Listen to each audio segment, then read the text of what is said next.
Bonjour Chloé, merci de te joindre à nous aujourd'hui. Écoute, on va aller directement dans le vif du sujet. Tu vas nous parler de ta compagnie puis qu'est-ce que vous amenez comme innovation. Ben, merci beaucoup, Marc et Carl, de me recevoir. C'est vraiment un plaisir d'être là avec vous.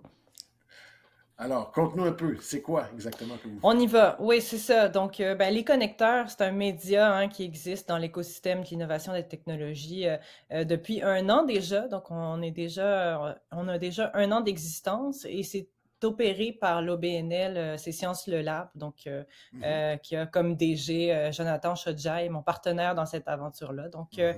un média qui couvre tout ce qui est impact des technologies, des nouvelles technologies, de l'intelligence artificielle, etc sur le quotidien, sur la vie des gens, puis dans différentes sphères d'activité de la société. Écoute, Great, ouais. Je À pense toi, que Marc. c'est ça. J'essaye de synthétiser. Ah ouais, c'est bon. pas mal intéressant. Écoute, ça me donne le goût de te poser une question. Tu sais qu'on est dans un podcast d'innovation, évidemment. Quelles Ben sont- oui. Chloé, quelles sont les principales innovations que tu as introduites dans ton secteur, justement? Tu peux nous décrire? Ben merci pour la question. Puis c'est vrai que tu sais, je dis un média, mais il y a beaucoup de médias en crise en ce moment. C'est la crise des médias. Puis la manière dont on innove, selon nous, c'est qu'on se dit, ben, on est un peu au croisement de ce qui est médias traditionnels, puis nouveaux médias du numérique, Mhm, pour aller chercher plus de public d'audience aussi. Parce que c'est vrai que les défis actuels, on parle beaucoup des GAFAM comme des gros méchants dans l'histoire. C'est plus compliqué que ça. Je pense qu'on n'a jamais eu un modèle ici qui valorisait les médias à leur juste valeur, hein, finalement, mhm, au Québec, au Canada. On a quand même cet enjeu-là. Je pense que les médias sont très utiles pour tout ce qui est démocratie, puis aussi informer les gens, évidemment, mais aussi les faire participer, comme on le fait là, tu sais, d'échanger. C'est mhm. important d'avoir des tribunes puis des lieux d'échange, je crois, entre les chercheurs, les innovateurs, le secteur économique, les PME, tout ça, puis le secteur aussi de peut-être je dirais le groupe des utilisateurs ou consommateurs ou de la population générale, des citoyens qui aimeraient peut-être orienter un peu la recherche et l'innovation pour que les objectifs en soient des objectifs communs puis qui résonnent en fait auprès de tout le monde. Donc c'est un peu notre défi puis notre mission. Fait qu'est-ce qu'on Mhm. fait? On s'est dit on va avoir un médium qui soit dynamique, qui soit animé, qui soit en même temps un numéro, tu sais, qui approfondit à chaque fois dans chaque édition une thématique en lien avec les technologies et ses impacts Mhm. sur la société, que ce soit en agriculture, que ce soit en culture, que ce soit en santé, tu sais, d'avoir tout le temps une grande thématique, une problématique, puis comment l'innovation y répond finalement, ou quels sont ses défis, qu'est-ce qu'il faudrait Mhm. surveiller. Puis on donne la parole à des gens issus tantôt du secteur de la tech, tantôt du milieu communautaire. On a des lettres d'opinion de citoyens aussi ou d'organismes qui sont publiées. On essaie vraiment de donner la parole à tout le monde. Fait qu'on innove comment, ben, les pages sont animées, il y a des vidéos là-dedans. Fait que t'as autant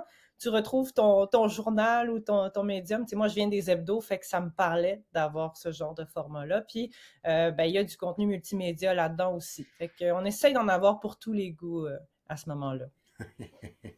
Écoute, réponse bien, bien détaillée. Puis, Ouais, écoute, j'avais une question sur d'où viennent vos innovations dans l'équipe. Tu sais, comment c'est venu ces innovations-là? Peux-tu nous parler un peu du processus?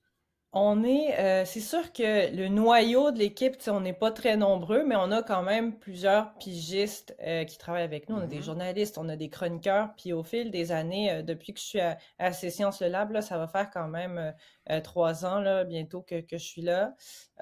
Puis tu sais, on avait le média C'est Sciences, les gens ont connu le site C'est Sciences.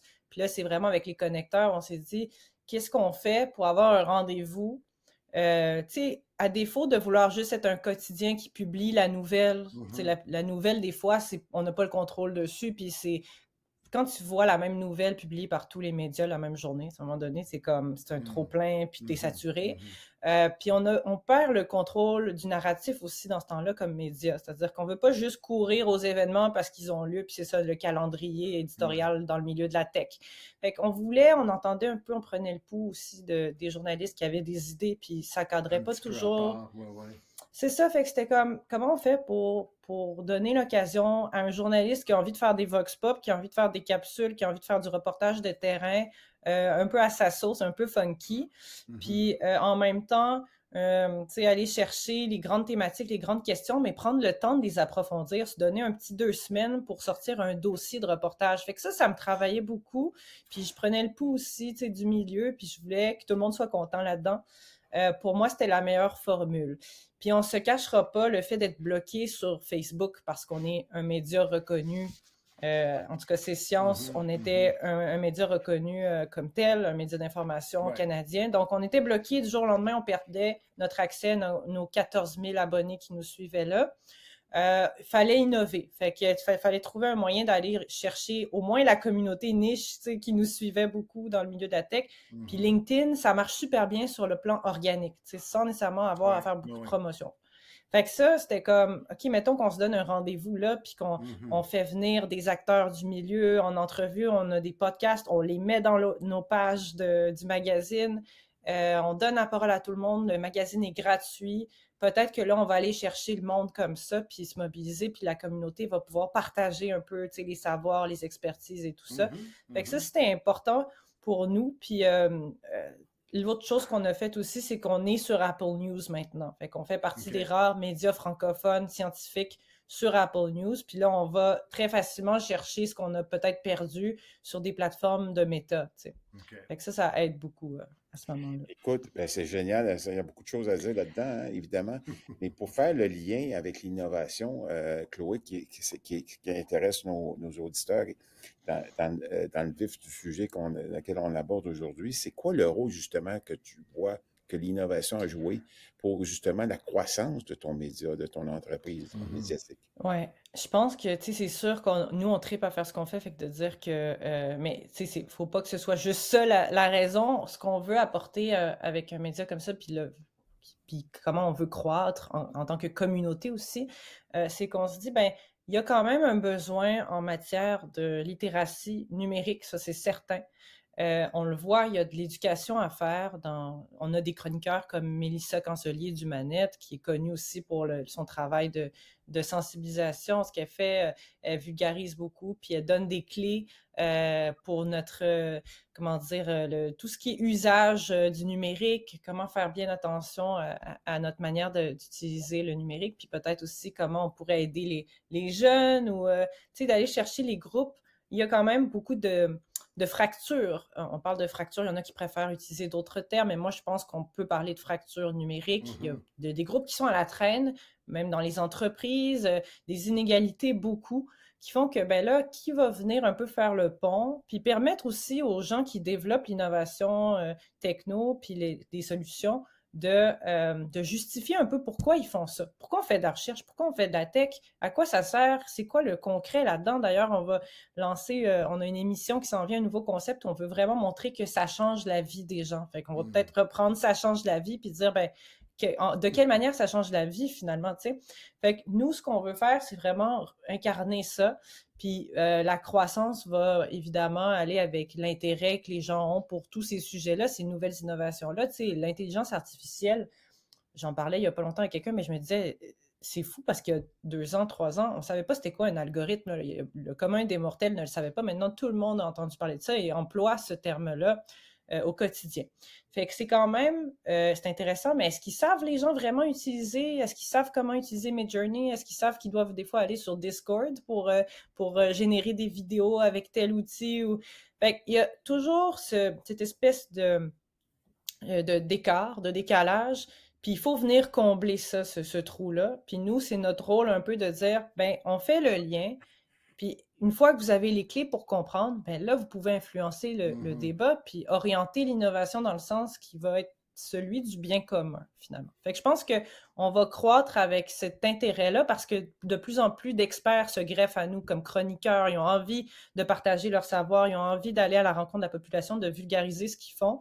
Et vice-versa. Puis c'est comme ça qu'on remarque cette croissance-là, en tout cas depuis 1 an.